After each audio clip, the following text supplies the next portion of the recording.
Cece, the last time we saw you on the mound in a regular season game was last May. Then you happen to have the knee surgery. You missed all of last season. How difficult was it to go through that? It's tough. It's the first time, in my career ever that I wasn't able to play because of injury. So not being able to travel and be with my guys during the summer, it took a toll on me. It was tough, and I think that's why you see me kind of stay away so much, just because I hated to see the guys getting ready, going out for the game, and I'm going home, So I just kind of try to stay away and let them do their thing, but it was tough.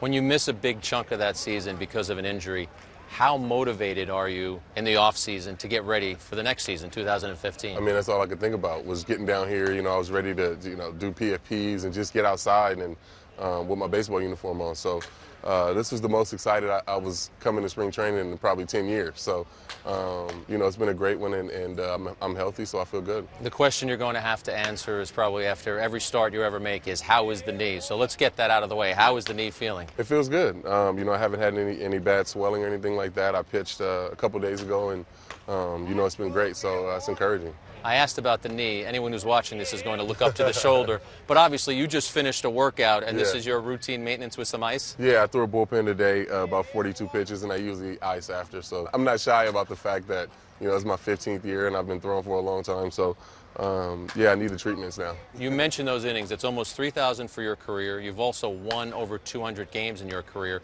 Every pitcher gets to a point where they have to evolve.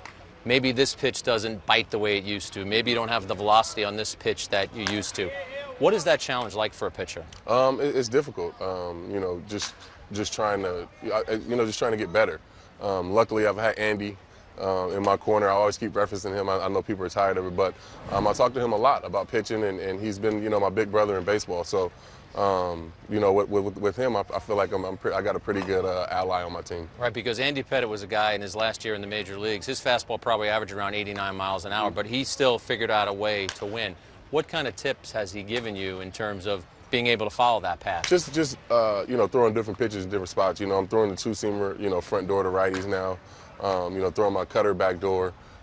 Just different ways to kind of, get some swings, some ugly swings, get them to freeze a couple times, and because, it's so much film out there on me and guys know what I throw, you have to try to mix it up a little bit. Derek Jeter was the guy who was the captain here for so long and was a leader.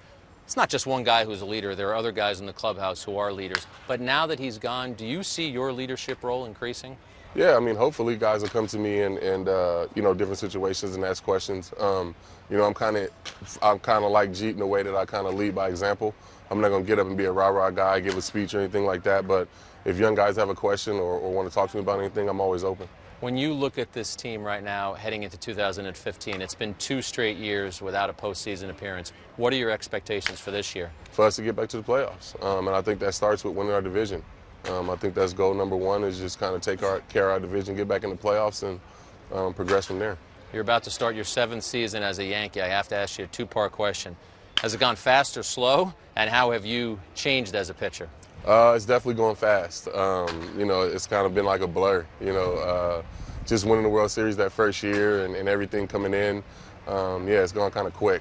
I think I've changed. Obviously I've thrown a lot of innings and, my velocity's dropped, but, like I said, throwing my two-seamer now, coming in on righties, backdooring my cutter is just changing me into a different pitcher. You showed up in spring training and talking about how you added an extra 10 pounds because of balance and how important balance is for pitchers, and you thought that you got away from that. Can you explain that balance part of things, and if a pitcher doesn't have it, how much that can impact you? I think it impacted me big time the past couple of years. Just, for me, when I say balance, I want, everything going towards the plate when I'm releasing the ball. And I think, the past couple of years, I was drifting off towards third base a little bit just because I was too light on my legs and didn't really, I wasn't used to that body. So, I'm back at the weight that I'm used to pitching at, and I got everything going in the right direction. I think that's why you see my pitches working a little better. As you look at the infielders that are assembled behind you right now, how much confidence do you have in those guys? It gives you a lot of confidence. Just in my game the other day, it was a couple of plays that Didi made where I was just amazed. That gets you excited. You can go out there and pitch the contact and let these guys hit the ball on the ground or hit the ball wherever, and these guys are going to make plays. If you and I are sitting in these seats again 1 year from now, Give me a prediction on how 2015 was for the Yankees and how it was for CC. Hopefully for me, it's health, and I can make 32 starts, and we'll be sitting right here with the World Series trophy.